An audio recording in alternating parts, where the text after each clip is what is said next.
ശമൂവേലിന്റെ 1-ാം പുസ്തകം 24-ാം അധ്യായം 17-ാമത്തെ വചനം. പിന്നെ അവൻ ദാവീദിനോട് പറഞ്ഞത്, നീ എന്നേക്കാൾ നീതിമാൻ. ഞാൻ നിനക്ക് തിന്മ ചെയ്തതിന് നീ എനിക്ക് നന്മ പകരം ചെയ്തിരിക്കുന്നു.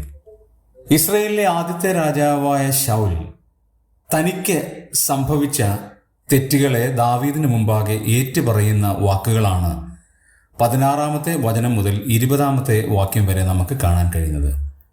അതിൽ ശൗൽ ദാവീദിനോട് തെറ്റ് സമ്മതിക്കുമ്പോൾ പറയുന്ന ഒരു കാര്യം, നീ എന്നേക്കാൾ നീതിമാനാണ്.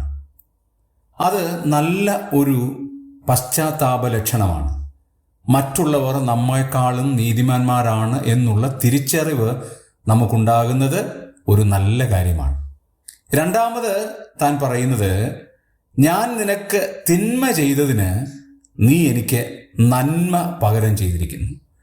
ശൗൽ ദാവീദിനോട് ചെയ്തത് മുഴുവനും തിന്മയായിരുന്നു. തന്നെ പിന്നാലെ നടന്ന് ഉപദ്രവിക്കുവാനും കൊല്ലുവാനും ശ്രമിച്ച ഒരു ആളായിരുന്നു ശൗൽ. പക്ഷെ ദാവീദിനോട് ഇപ്പം പറയുകയാണ്, ഞാൻ നിനക്ക് തിന്മയാണ് ചെയ്തത്, പക്ഷെ നീ എനിക്ക് നന്മ ചെയ്തു. എത്ര നല്ല മാതൃകയുള്ള ദാവീദ്. നമ്മുടെയും ജീവിതം ഒന്ന് പരിശോധിക്കാം.